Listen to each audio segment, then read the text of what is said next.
Assalamualaikum warahmatullahi wabarakatuh. Perkenalkan, nama saya Geni Nurkusuma Dewi dari Fakultas Ekonomi Manajemen Semester 3A Universitas Putra Indonesia. Di video kali ini saya akan mereview kembali mengenai mata kuliah Hukum Bisnis yang berjudul Koperasi dan UKM yang dipimpin oleh Bapak Dr. M. Rendi Aridayandi SHMH. Yang pertama yaitu sejarah Kementerian Koperasi dan UKM. Koperasi adalah institusi atau lembaga yang tumbuh atas dasar solidaritas tradisional dan kerjasama antar individual yang pernah berkembang sejak awal sejarah manusia sampai pada awal revolusi industrial di Eropa pada akhir abad 18 dan selama abad 19. Sering disebut sebagai koperasi historis atau koperasi praindustri.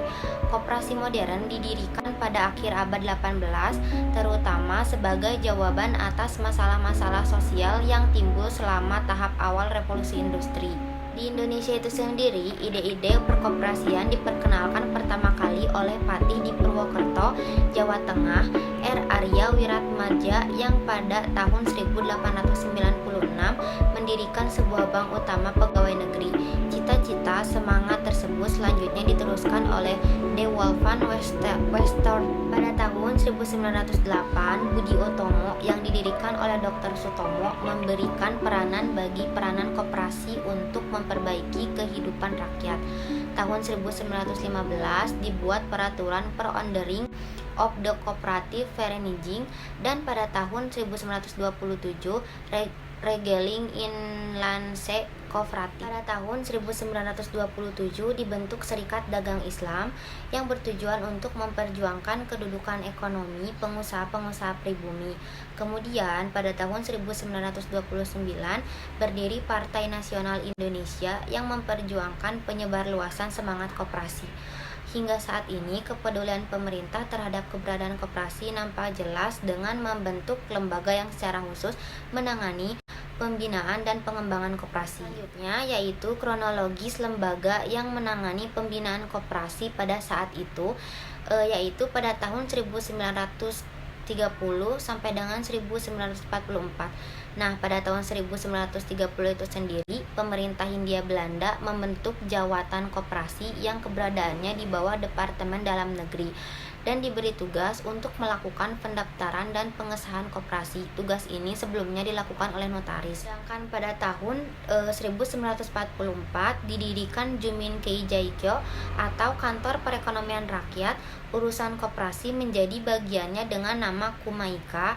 Tugasnya adalah mengurus segala aspek yang bersangkutan dengan koperasi. Selanjutnya yaitu periode setelah kemerdekaan dari tahun 1945 sampai dengan 1964. Nah, pada tahun 1945 koperasi masuk dalam tugas Jawatan Koperasi serta Perdagangan Dalam Negeri di bawah Kementerian Kemakmuran. Tahun 1964 itu sendiri, Departemen Koperasi diubah menjadi Departemen Transmigrasi dan Koperasi di bawah pimpinan Menteri Ahmadi, kemudian digantikan oleh Dr. Randas Ahadi, dan Direktur Koperasi di bawah pimpinan seorang Direktur Jenderal yang bernama Cho Dewi Amin. Yang selanjutnya yaitu periode dari tahun 1996 sampai dengan 2004. Nah, dalam tahun 1966, Departemen Koperasi kembali berdiri sendiri dan dipimpin oleh Pang Suparto. Selanjutnya yaitu tugas dan fungsi Kementerian Koperasi dan UKM. Yang pertama yaitu tugasnya, Kementerian Koperasi dan Usaha Kecil dan Menengah mempunyai tugas menyelenggarakan urusan di bidang koperasi dan usaha kecil dan menengah dalam pemerintahan untuk membantu Presiden dalam menyelenggarakan pemerintah negara. Untuk fungsi Kementerian Koperasi dan UKM itu sendiri terdapat 5 fungsi. Yang pertama yaitu perumusan dan penetapan kebijakan di bidang koperasi dan usaha mikro, kecil, dan menengah. Yang kedua, koordinasi dan sinkronisasi pelaksanaan kebijakan di bidang koperasi dan usaha mikro, kecil, dan menengah. Yang ketiga, pengelolaan barang milik atau kekayaan negara yang menjadi tanggung jawab Kementerian Koperasi dan Usaha Kecil dan Menengah.